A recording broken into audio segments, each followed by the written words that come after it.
All right, good morning and welcome everyone back to our fifth session of Love Happiness, where we discuss how evidence meets emotion. Episode guided by this amazing book by our author here, Dr. Vincenzo Berghella, the book I Love Happiness. You can get your copy on Amazon. It's an amazing book. As you can see, I have a lot of sticky notes there because so much to learn from this great book. Over our last several sessions, we've had a chance to explore how we connect as humans, how we communicate, how do we know someone's the right person. But today we're going to shift the conversation a little from how relationships begin to what actually allows them to last. Falling in love can be easy, can be spontaneous, there's a lot of chemistry, attraction, but staying in love, that's a whole different story. Long term relationships inevitably move beyond this honeymoon phase and it comes into the reality of life and stressors. So, what separates the relationships that simply survive to the ones that feel happy, connected, and fulfilling? So, today we're going to talk about 12 factors associated with successful long term relationships. Vince, thank you so much for putting all this together. But before we jump into all those sessions, as always, we start our sessions with gratitude. So, I'd love to invite you to share something you're grateful for. Kavita, as always, pleasure, to be with you today. Thanks for the session again. I think I was thinking, maybe relationships, in general will be what I'm grateful for. The relationship, what we're doing, today, you and I. So both professional and personal. Clearly, we have love things. So I've dedicated many of our sessions to my wife, but also the four kids I had. I had brunch with the two older ones. I spent the afternoon with the younger ones. With a couple of very good friends for dinner last night. So I think, I work in a wonderful maternal family medicine division at Jefferson with lots of really friends, in terms of other attendings, fellows, nurses, etc. So I'm grateful for relationships, for being happy at home and looking forward to go home all the time, but also having wonderful relationships at work. And you're one of them as well. Oh, that's very kind, Vince. Thank you so much. That is so beautiful. I love that. And that actually reminds me of our close and dear friend Dr. Michael Foley. When I asked him if he could summarize what's the um, form for success in 3 words, and one thing he said is relationships fuel success. And like Yeah. this reminds me of that, like that is true for everything in life, like relationships, professional, personal. If you have healthy relationships in your life, you're a much happier person. We talk about happiness all the time, so I love that. And me too. I'm very grateful for relationships, but today I think I would express my gratitude for love.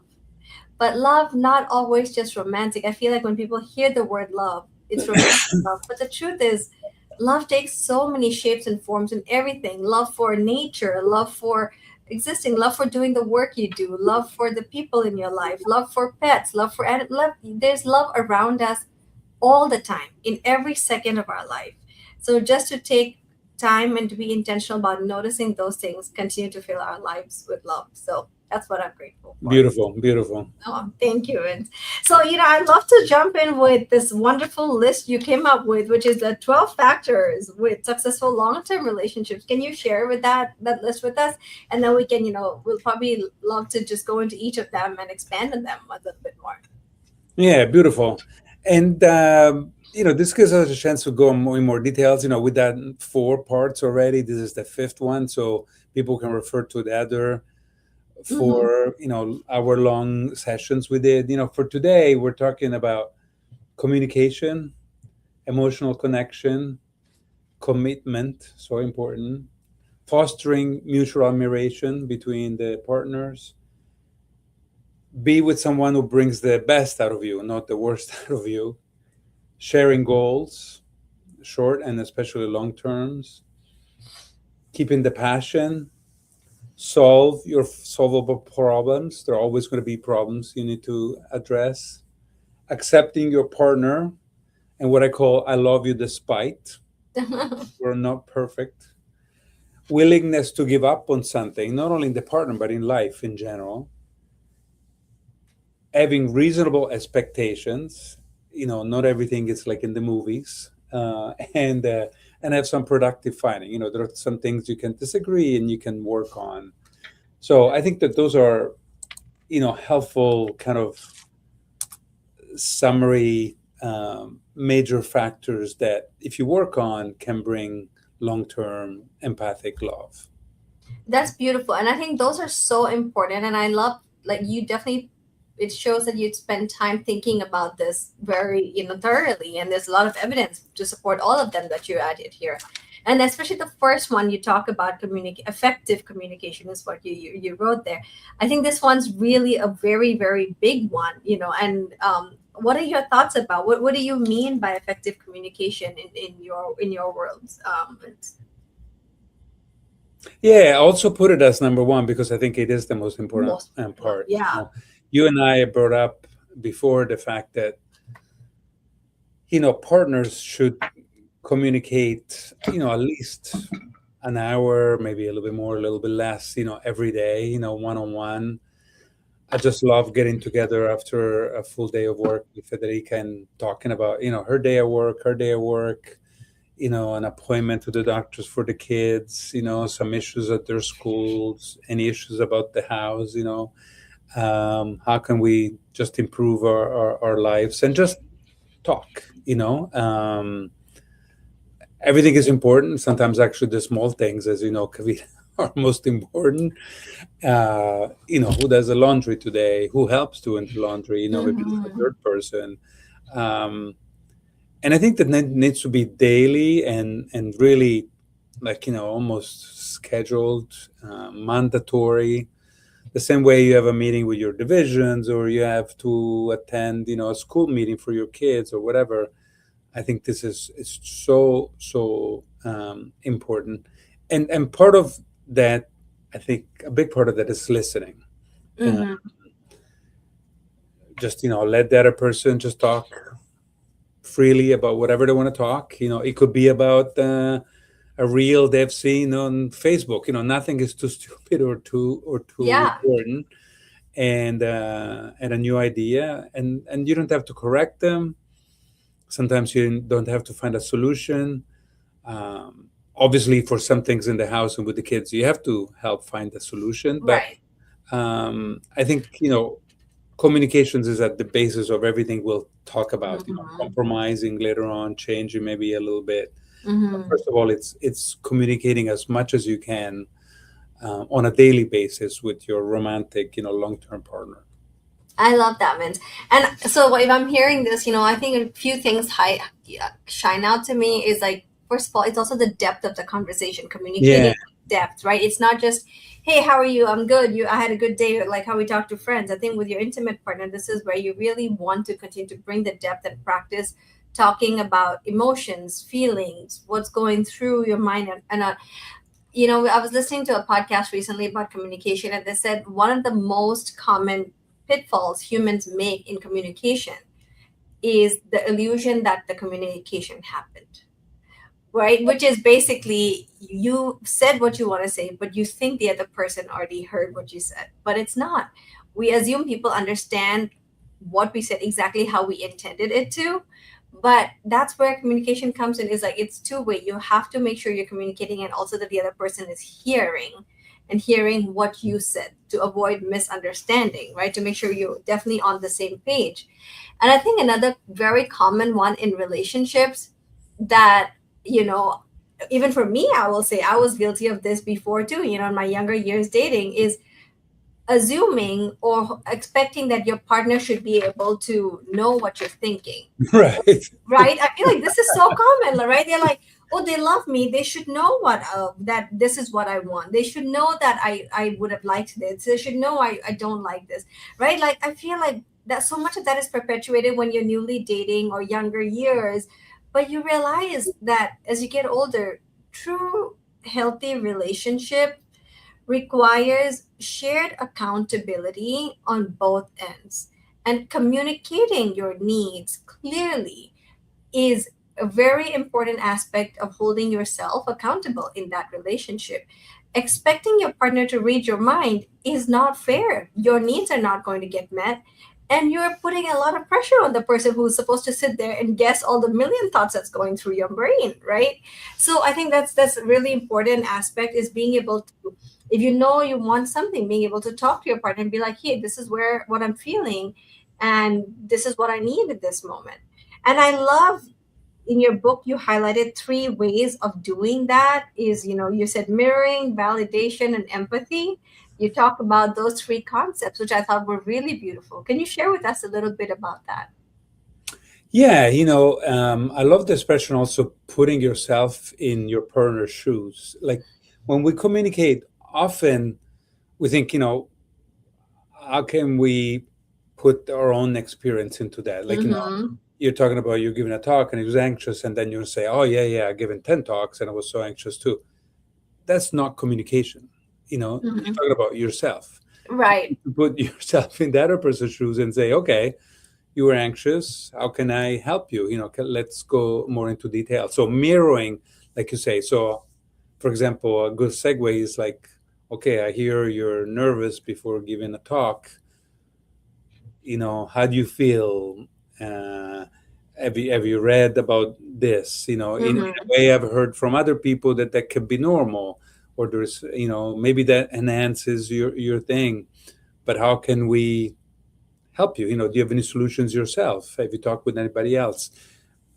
It's thinking about, with the brain of the other person, not, with your own experience and your own brain. So I think that's mirroring. Do I understand what you're saying? And maybe the person doesn't even want a solution. She's okay or he's okay being anxious before a talk, for example.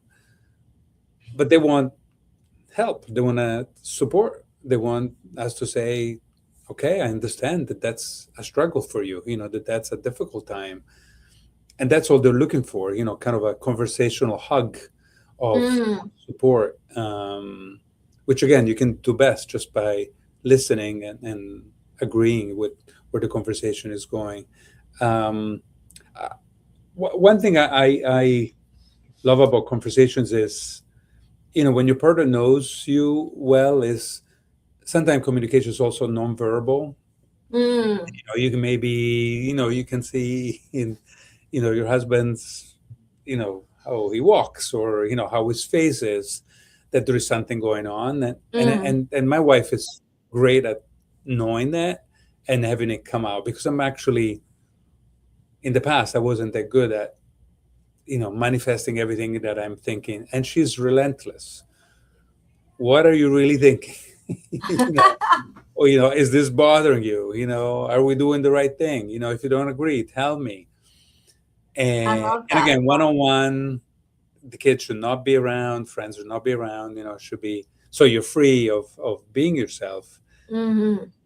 And, I must recognize sometimes I'm in a shell, and I think a lot of people are in a shell. A lot Mm. of people, like you say, Kavita, pretend, oh, they're going to know what Mm-hmm. I'm thinking. But, you can't guess. She cannot guess what I'm really thinking. And it's an effort for me, but I am grateful that she has the patience, the listening ability to, and make it come out on me. And that's really helpful. It's kind of a self discovery. So I think the partner needs to help, the other partner talking, kind of self discover Mm. themselves more than you should go one way or the other. You're just helping the partner discovering her feelings or emotions. We Mm. discussed this here before. Kavita, emotion, it's, moving somewhere, like when you have emotion, sadness, happiness, joy, whatever it is, anger, uh, you're discovering who you are, and you need to deal with that emotion, and that hopefully makes you grow and takes you somewhere better, Mm-hmm. you know 100%. No, I love that, Vince. And I think one of the things you're communicating that I'm hearing when you're sharing, talking about mirroring and stuff, it really comes down to leading with curiosity. When yeah. you talk to your partner, and I think that is such an important skill to develop in relationships or anywhere in life, like asking a lot of open-ended questions. Because you're right, not everyone is good at or used to or feel comfortable just volunteering emotions or their Yeah. feelings, because maybe there was upbringing or culture or society. Some people feel like they have to keep it in, but with the space with your partner, that's not where you want to do that. You want to be able to let those things out. And I think if you are in a relationship with someone that struggles to voice those emotions, you can also help them by asking, leading with curiosity, can you help me understand what you're feeling? And over time, showing them that they have a safe space to start expressing that. They learn to practice sharing that. Like, I love how you gave the example of your wife, she will know right away and she'll ask you. And maybe in the past, you didn't really have to say much, but now, like, you realize that, oh, this is your safe space. And there's someone who's on the other side waiting to receive and give you your conversation hug. You're more likely to want to share. And I think doing this for each other is such a gift, because sometimes we don't even ask ourselves the right questions. But if you have a partner who knows you, who understands you, start asking you questions, you might come up with a thought or an idea or uncover your own blind spot that you didn't even realize at first. You're like, oh, yeah, maybe I am upset about this. Or maybe it was related to this Absolutely. event 2 days ago that I totally forgot, but she still recognizes that maybe I'm mixing the two together or something like that. So I think that's really beautiful to be able to do that for each other too. And I also love that you mentioned something about a safe space to do these things, not in front of kids or friends. A lot of these conversations where you want to share your emotions and feelings, I think having a safe space with your partner is so beautiful. And honestly, even if you are able to create a space in your house where, like, that's your routine, that's the place, I think that helps to build habits too, right? Because habits stick better when you associate it with a certain, like, routine in your day. So I think that's another great way to approach this conversation. And I just want to segue into, validation as well, because you mentioned something earlier when you Mhm. were talking about, oh, I can see that this makes you feel this way. A lot of people I've heard, other friends or people talk about, people might say, well, how can I validate it? I don't agree with them, right? Like, this is such an important point I wanted to point out, is like, validating someone's feelings does not mean you agree with them. It just means you understand that that's their experience, and you can just say, I can see how that made you feel X, Y, and Z. But it doesn't take away anything from you at all. And it just allows the other person to feel seen, to feel heard. And I think in healthy relationships, that is so important to do for each other. That's beautiful, Kavita. So well said. Validation is so important. Just like you say, you don't have to agree, but you can see that that creates a big emotion in that a person, and you have to accept that a person, like we'll say, accept some things that maybe you wouldn't do yourself, you wouldn't feel yourself. Right. My wife has empathy as number one strength. We discussed strengths in the past, Yeah. and it's easier for people like that to connect with that person's Hmm. emotion, just like we're saying. For me, for example, it's not as easy, and I've discovered that over time now. But I love, again, how she helps discover my own feelings, and I also, I think, help her now discover her own feelings. There's a lot of sometimes gender or sex specific, as people say. Women. It is true in studies that women usually want to talk more, Hmm. like this kind of conversations Yeah. more. But I think the evidence, and we talked about this, evidence meets emotions. We call this series. I think the evidence is that's the better way. The women's way. It's the better way Hmm. to talk, to communicate, to be open. It's almost like you're digging. I feel it when I have this conversation, that I'm digging inside myself, discover Hmm. with every new conversation, and that's healthy, and I think that's the way forward. That's what people feel after 50, 60 years.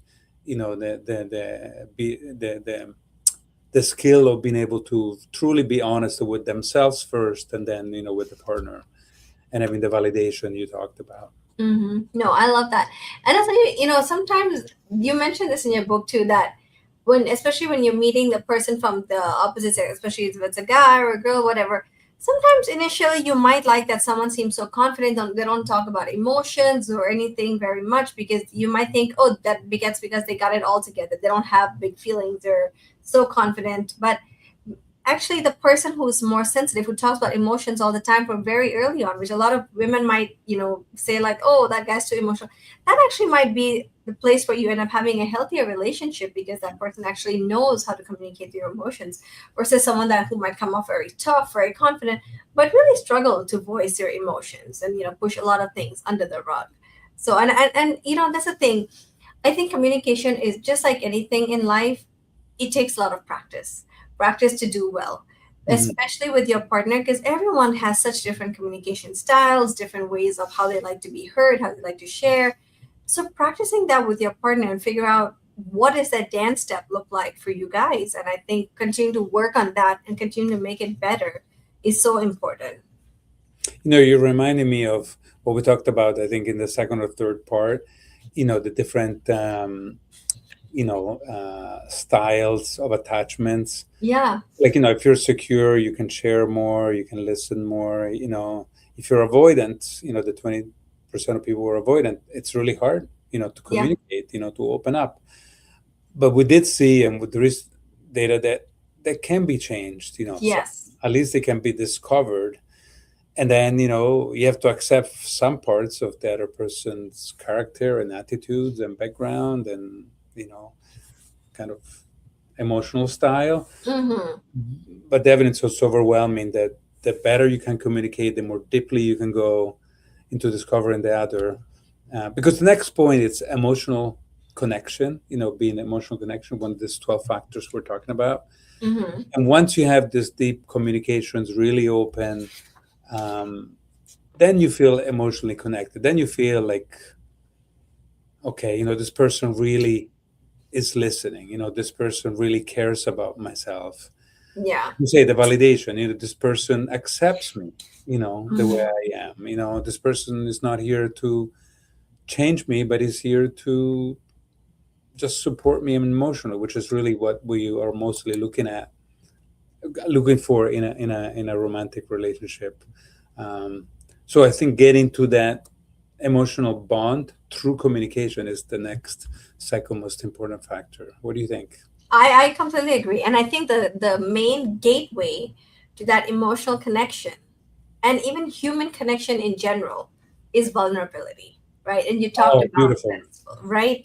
Because you can have conversations, but you are hiding parts of yourself.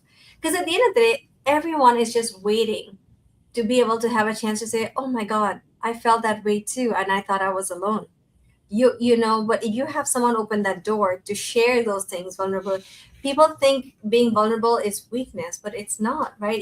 It really takes so much courage and strength to say, I'm going to show you this part of myself I have not learned to accept yet. And what that really does, I think, especially in romantic relationships, when you being vulnerable is sharing a part of yourself that you think is embarrassing, that you think is not worthy of love, that you think is not worth being accepted, or thinking that there's a part of you that you're very alone. But as a human being, how do you move past those stories and those big things? Is having another person show you that those parts are lovable. And how do you do that? You do that by sharing. You open the door, show them. And the person who's going to love that is your romantic partner. If that's your partner that loves and cares about you, they're going to tell you, wow, that's totally okay. I completely accept that. And then you learn to start being able to give that to yourself. So I think it's vulnerability is so important, and very important, especially very early in relationship, because I think this is the thing. A lot of people go into relationships in the beginning and feel like I have to hide all the parts of me that I think are not good. I'm going to show only the best so that this person stays, right?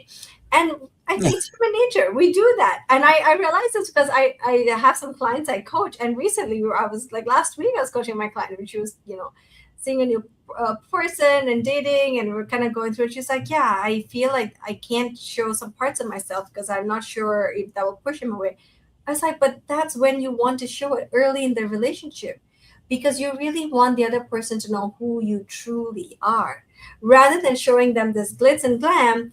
And you fall in love, and then now you feel like, okay, now I'm ready to slowly be myself. And then the other person is like, wait, what is this? Where did this come from? I did not sign up for this. I did not know this, right? So I think it's vulnerability also ties into honesty. Being able to be vulnerable means you're able to show up honestly and authentically. And that is the kind of relationship you want to have in your life. You want to be able to be yourself. Why? How can you marry someone, want to be with them for 40, 50 years, but knowing that you'll always have to hide certain parts of yourself, right? That's no way to live. What are your thoughts, Vince? Yeah, no, no, I agree 100%. And I think the science says exactly that. That actually, the stronger you are, the more vulnerable you are. The stronger in terms of sure of yourself, yourself, the more honest, like you're saying, and vulnerable you are. And I've seen that in life. The people who are more honest and more vulnerable in public, they're actually the ones that are most respected, more accepted. And then people are vulnerable back, if Correct. in a relationship, any relationship at work, but here we're talking about a love, one-on-one, relationship. If you open up and you're vulnerable and you're honest, usually the other person, becomes the same. Mm-hmm. And another beautiful thing about all this is that you become a team, and we know Mm-hmm. that a team does better than the individual. Just the fact that, let's say, I have my vulnerability, my weaknesses, my anxieties, I share them. I don't even find a solution from my romantic partner, but I validation. You know, Mm. all of a sudden I'm stronger. Somebody's validating that I can make better decisions. Maybe there is some input, and we make decisions together on how to deal with the anxiety-provoking situation. And then all of a sudden, it's not just me deciding; it's a team, or at least it's somebody else validating my own decision. And again, another science part, you do you go you make better decisions in life, because you're making them together with somebody who likes you well. I'm finding on the other screen I have some of the things on from the book. These are you want to be there are some couple or parallel couples. They Oh go yeah, through you talked about the five couples. I love that. their Can own you? lives and they never really communicate. There are couples that are associated. I wrote, they have different hobbies, different goals.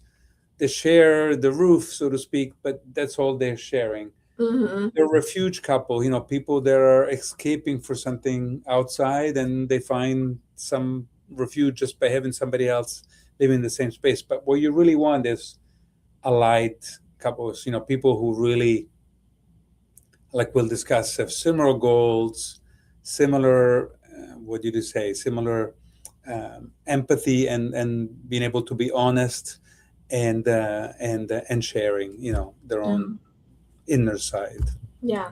No, I love that. And I think you talk about that too somewhere later about having shared, creating shared meaning and goals. I know that's a few points ahead, but that those little things really create emotional connection. And, emotional connection doesn't have to be just communication, right? It's physical, it's body language. It Yeah, is, and as relationships, if you're with someone with a very long for a very long time, sometimes it's not you're not going to be able to always just look for the big moments. I think a really important part of continuing to foster emotional connection with your partner is finding joy in the ordinary yeah, moments, because you are with someone for a very long time. Most of your time together is most likely going to be the ordinary things. It's going to be just doing the mundane things in life.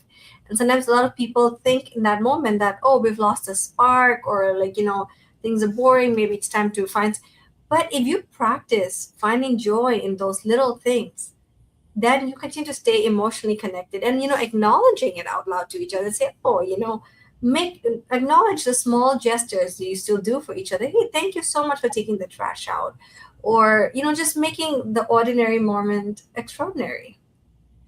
something I should have realized a long time ago. And I get the whole point of this thing is to share, some science and some experiences some people can learn them as soon as they can in their life, hopefully in their Yeah. teens and 20s at the latest.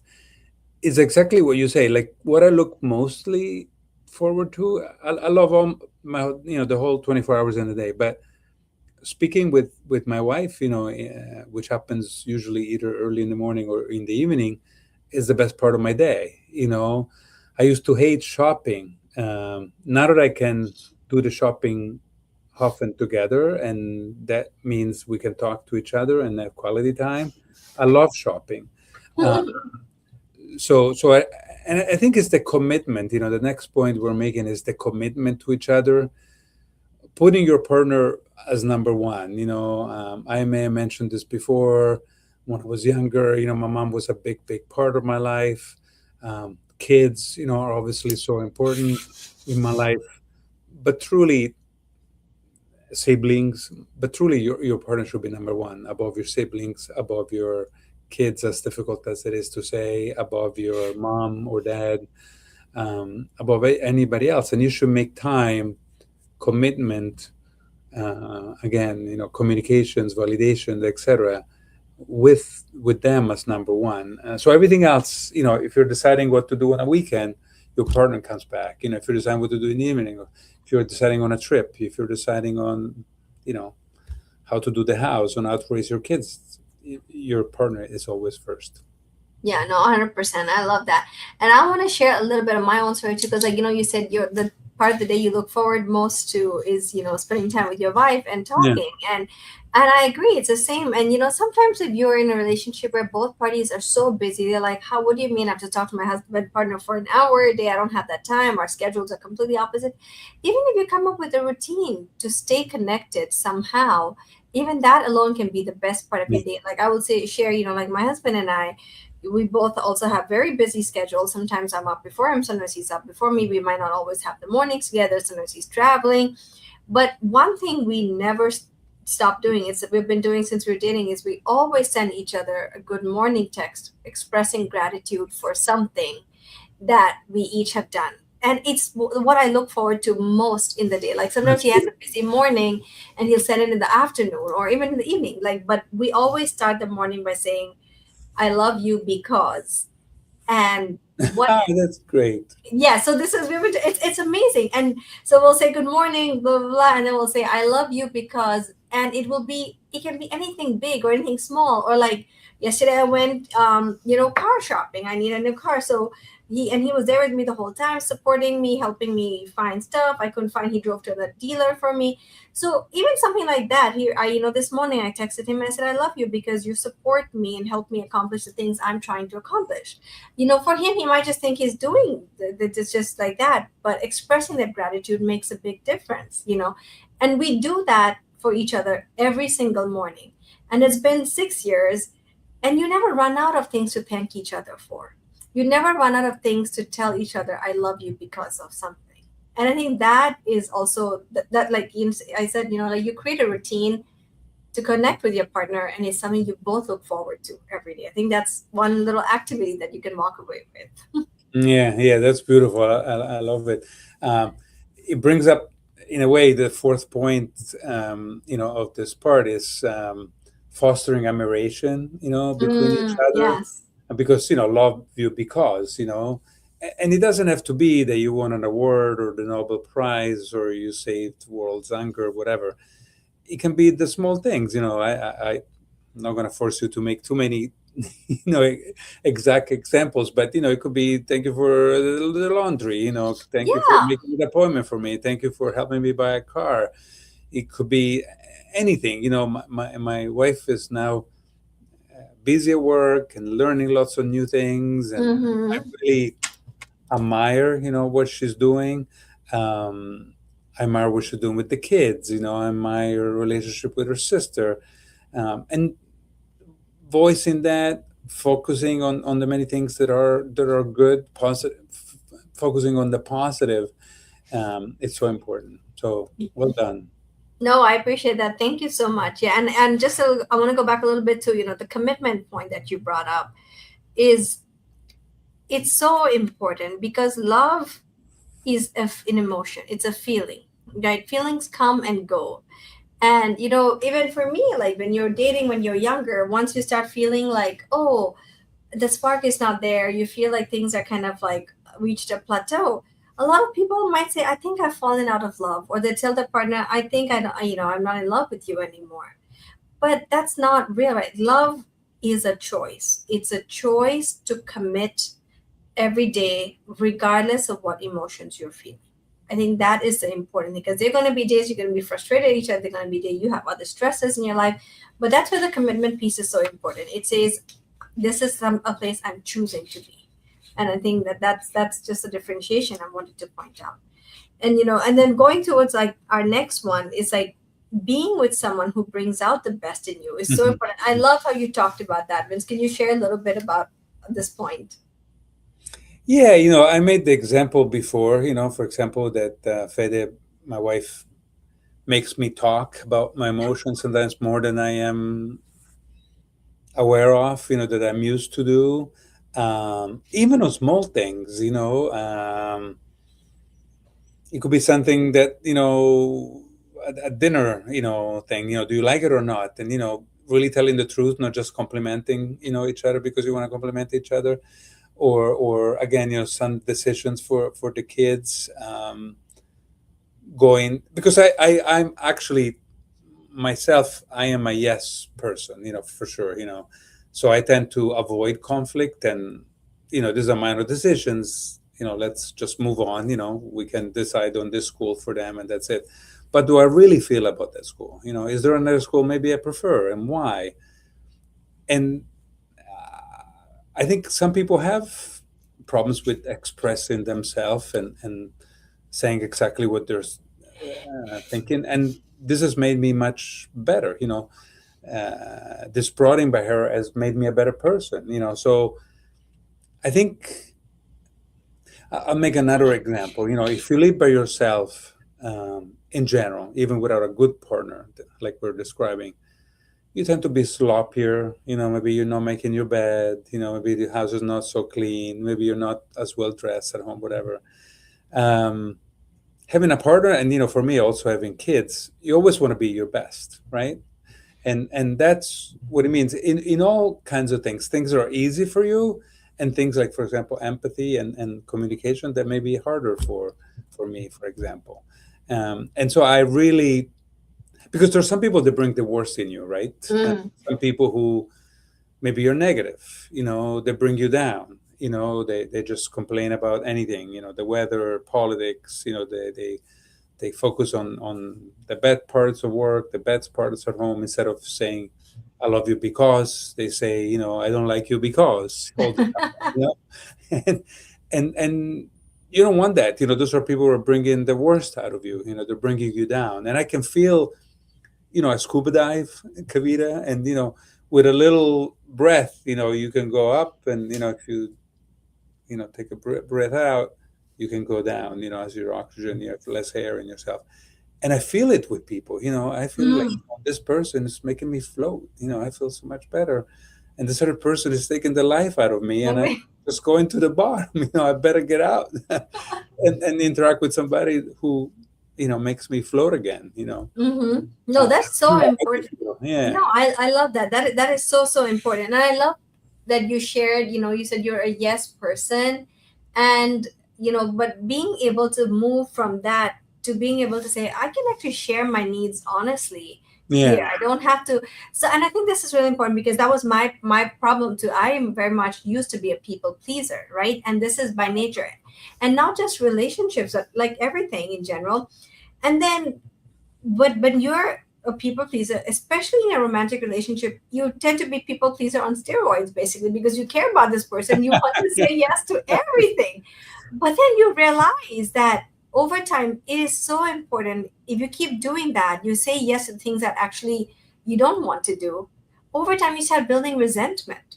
And it's not the other person's fault, right? Because you're saying yes, you don't feel like you can say things honestly. But having a partner that helps you see that and say, no, you don't have to say yes to me. You can be honest. Like, I can accept your no. It's fine. That suddenly changes you from a people pleaser to an empowered person. You'll feel more comfortable voicing, what you actually want, what you like, what you don't like. And for me, like talking about bringing out the best in you, this was a really important shift in my life. being able to break that practice of people pleasing. And it started in my relationship. And once I practiced to learn to do that and realize I can do that, like the world doesn't end if I stop pleasing people, you actually develop the skills to practice that outside your relationship too. And I think it empowers you in all areas of your life, right? Like this is my personal story of like, it really brought out the best in me. It allowed me to unlearn some bad habits or like something that I was comfortable doing that didn't really serve me at all.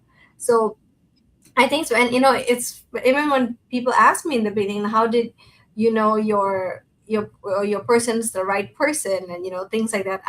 It was very clear for me within the first year of dating my husband, Tori. I always used to say he is the first person who really taught me how to love myself, and that was how I knew he was the one. Yeah, Yeah. and he accepted all parts of me in ways that made me feel like, wow, how can I not love myself? you know so I think that is really important, talking about bringing out the best in you. And you're right, like the people you surround yourself with, it affects your energy. When you feel, either you feel drained or you feel Yeah. excited and full of life, that's how you know who your people are. You walk with them in the conversation, you feel energized, you feel good, that's a good thing. But if you're like, every time you talk to this person, oh, this is not going to go well, like that's a cue for you to be like, that's not the kind of people you want in your life, whether it's friendship or relationships. Yeah. Yeah. I'm going to make a quick another example, something that my wife does as well. We're both OBGYNs like you are. And, s- she asks me a lot of questions, sometimes about work cases and stuff. And many times I know the answer, sometimes I don't know the answer. And, like as residents and fellows know, my three favorite words are, I don't know. Like, and I, if you don't know it, just admit it. You can look it up everywhere these days, etc., very quickly. And then she says, "Oh, Berghella, Berghella, like you're supposed to know everything. You're well known, etc., etc." And that is so important, in terms of bringing the best out of me. Bringing me back to reality. Bringing me back, like I'm often, so many accolades and so many Yeah. successes and papers and stuff. But you also want your partner to make sure she brings you back to the day-to-day life. The Mm, next things we're going to discuss, for example, is sharing common important goals. yeah. And I'll tell you about what happened this Saturday. This Saturday actually we spent most of the day at home cleaning, which Mm, is probably the last strength you, me, or my wife have, or Federica have. But we know that that's something important to us. We do like, even we're both kind of not messy, but not the tidiest people. We like a tidy space. desk, a tidy house, a tidy everything. And with a 2 and a 4-year-old at home, that's not the easiest thing to have, Mm-mm. as you can imagine. Well, we purposely did that, and I think the beauty was like I was pushing myself, to clean some of the floors because I knew she would love that. She was doing the same, which again is not her strength at all, because it would bring her happiness and also maybe even more important for her, me happiness. And so the day to day we're talking about today, the routine, we travel, we have with beautiful summers at the beach and whatever. Sometimes the day to day little things, sharing small goals, not only how many kids you're going to have or where you're going to live, what kind of Right. profession you're going to have, but the day to day thing, like, we're going to work to have a nice clean environment so our kids learn a nice clean environment and we're happier ourselves. So I love how you can share even simple goals Hmm. together and work towards the same goal. Yeah, no, I love that. And I think sharing goals are so important. And another thing about goals is when you write them down also, or when you talk Yeah, about beautiful. Hmm. you actually are more likely to make them happen. And so my husband and I, we have our annual year, we do our harmony goals, as you probably know. Again, I love this. I'm going to throw this book here by our dear friend Michael Foley. Yes, But the book is called leading Leading humanity. Humanely, and it's a reflective workbook. And one of the topics, the first chapter itself, it talks about discovering harmony in relationships. Yeah, the six strings, he talks about is, your career, spirituality, family, community, passions, finance, whatever. And this book is so great because it has, sorry, that's all my Yes. goals right there. But it has, three short-term goals, three long-term goals.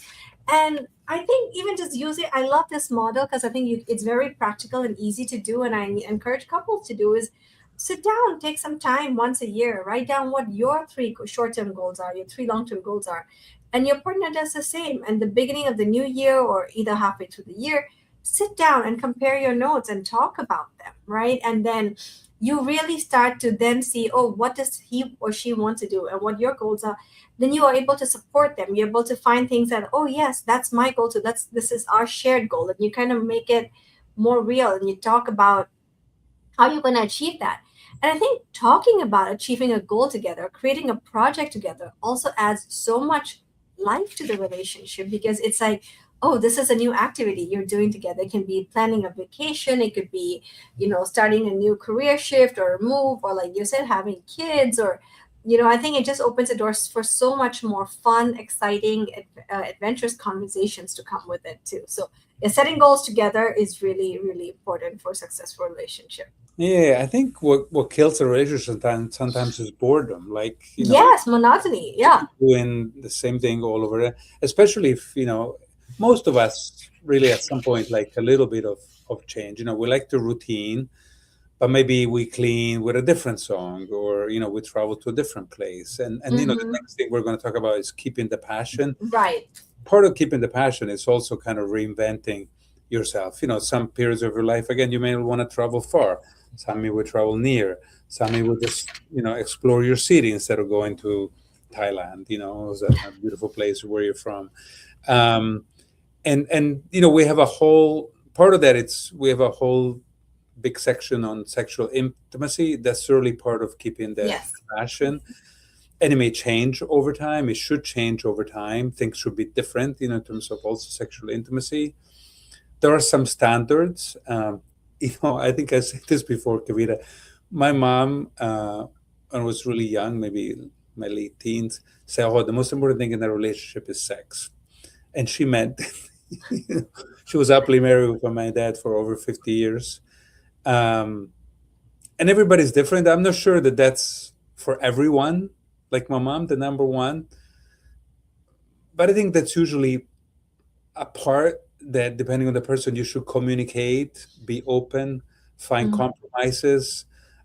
It also means hugs. It may also mean some other kind of physical, connection. Again, we talked about love languages. Not Right. everybody's physical touch. Yeah. Um, so the passion sometimes may mean holding hands on a long walk, if it's quality time. The passions is maybe helping each others and doing acts of kindness, but that needs to continue to be part of how you keep yourself together, depending on your own individual Hmm. needs and wants. No, I love that. And, I think this is an important topic. I mean, as us as OBGYNs here, it's like a big part of our job, Yeah, exactly. True. we have job safety because of that. I'm kidding. But no, but I just want to tie it into communication, right? Because like a healthy sex life is really critical for a healthy relationship too, for a lot of people, not necessarily for everyone. For some people they might be asexual, have different sexual preferences. It's fine, but I think being able to communicate with your partner where you stand on that sexual spectrum and what you do like or don't like and how you like to be pleased or don't like to be pleased are so important because sometimes people just learn what they may have seen on TV or what they've heard from friends and assume that that's the norm of how all sexual experiences are. But I think there's so much nuances to it to be explored, and I think talking about it with your partner is really important. Yeah. And uh, we know, for example, that for women in particular, the sexiest thing about a man is communication, which we were talking about before. Doing acts of kindness, helping house around the house and things like Yeah. that. Um, so I think that's all part of this, how you can please your partner beforehand before you know, go into a sexual act or a hug Mm-hmm. or something more physically. close. And everybody is different. You need to kind of really understand your partner and what they like. You know, the jokes are always, if you offer a guy a beer and, some sex, that's all they need. I mean, I think that's an oversimplification, obviously. There may be some truth for some people, but even knowing that, even for the other side, to know, okay, that's how he is. For me, knowing that's how she is, talking about it, coming to a compromise. Things sometimes a massage can be as much passion as a kiss or again intercourse. Um, so I think that's really really important. What comes before sexual intimacy, really really important. What comes after, um, again, all tied to communication. Those are things that I really work on all the time, that I have studied and learned and try to improve all the time. You can pretend from your partner something that you're not willing to work on and Mm-hmm. in a way, No, I love that. And that kind of segues into the next topic. You talked about solving your solvable yeah. problem. And I saw in your book, you said, from this, your research, that two of the most common problems that relationships have is, number one is balancing work and family, and number two is not having enough sex, right? So, Mhm. and this again goes back to communicating. And how would you describe this, solving the solvable problems? I think that some things you can communicate a lot on and work on. Some of the issues in a couple's relationship are money, housework, Mm-hmm. having a baby, and first of all, talk about those beforehand. Yeah. If those are important issues before you get married, before you commit to a long-term relationship, before you move in. I mean, I know people that disagreed on having kids or not, got married, had a kid, one won, one lost, but they really both lost because that brought so much angst into the relationship that Mm-hmm. eventually, that thing broke up. Geography, it's another huge thing. Before Yeah.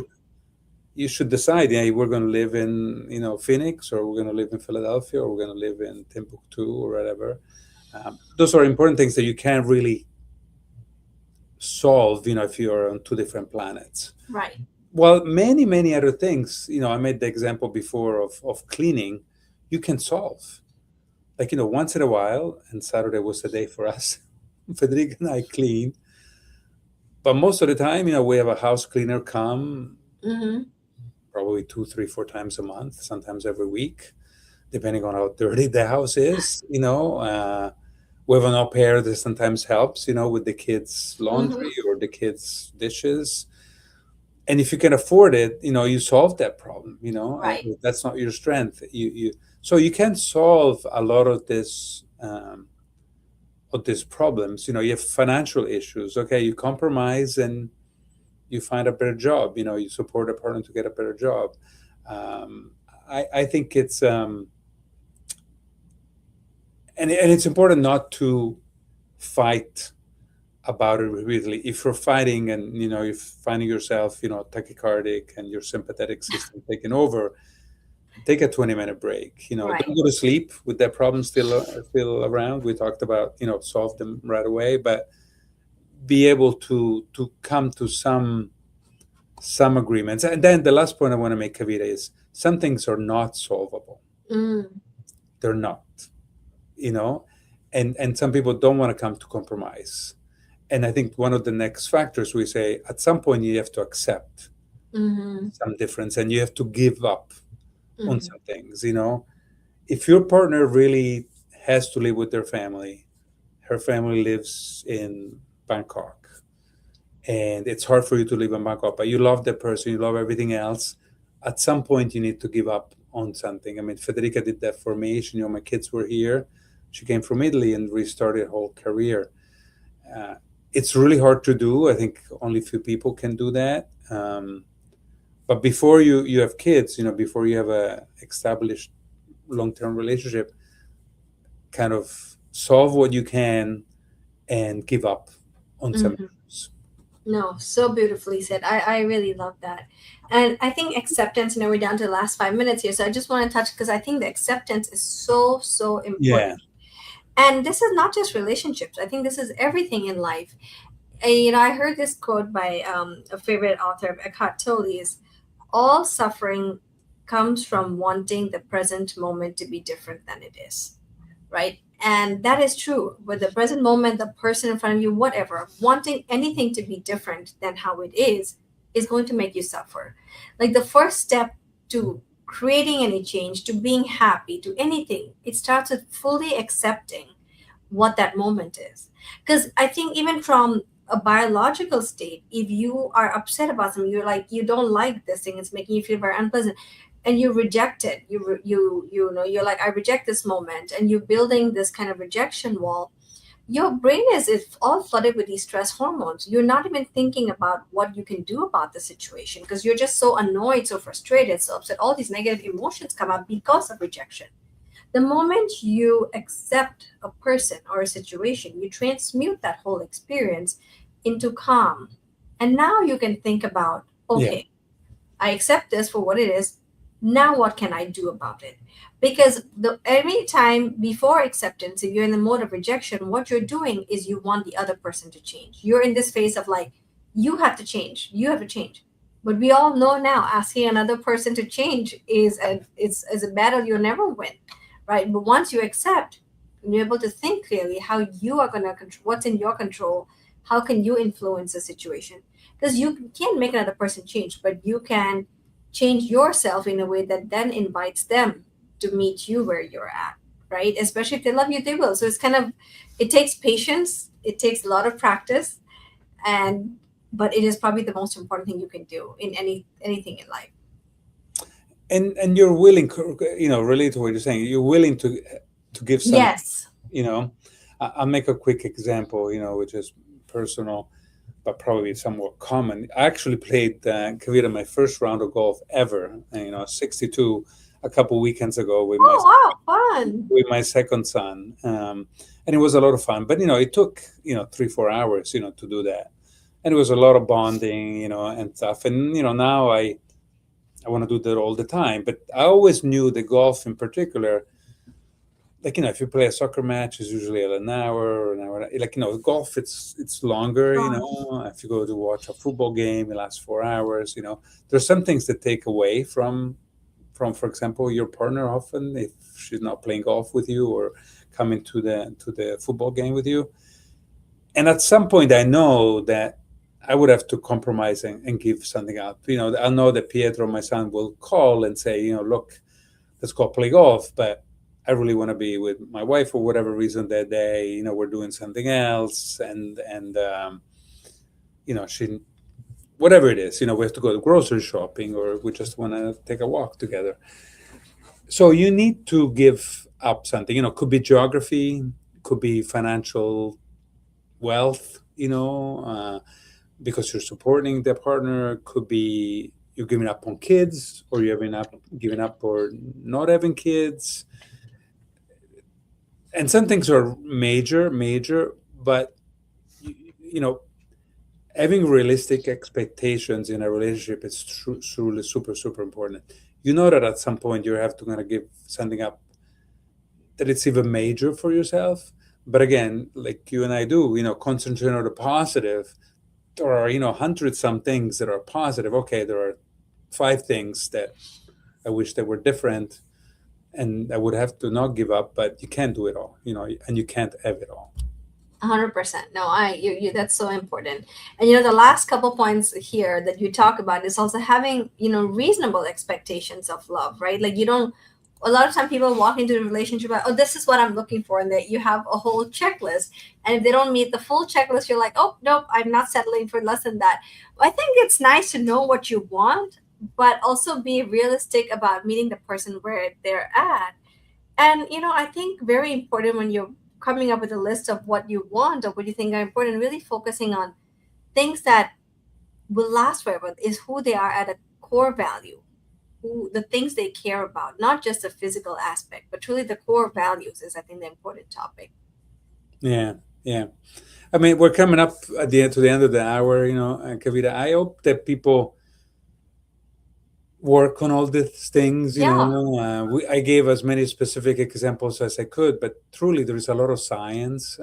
There's science actually to everything we talked about before, Hmm. and so there are ways to make your relationship work. If you follow this factors, maybe I'll read them again, kind of as a summary, or if Yes, you have them please. in Yeah. front of you, feel free to reread them as well. But um, there again, communication. We talked a lot about that. Emotional connection, commitment, fostering mutual admiration, being with somebody who brings out the best in you, sharing goals, keeping the passion, solving your problems, accepting your partner for who they are. I love you despite, like we talked about. We all have, weaknesses. Willing to give something up, having reasonable expectations, and then have some productive fighting, like with some productive, open, honest communication, um, with some empathy. So thank you again for a wonderful session, and maybe you want to wrap it up Yeah, again. no, thank you so much, Vince. Thank you for coming up with these points. I hope our listeners today walk away with at least, even if it's just one or two things that's meaningful for you that you can practice. And I wish everyone out there a beautiful love story wherever you are in your love journey. And we will resume our next session back on the 29th of September, and look forward to seeing all of you back then. Thank you, everybody. Bye bye.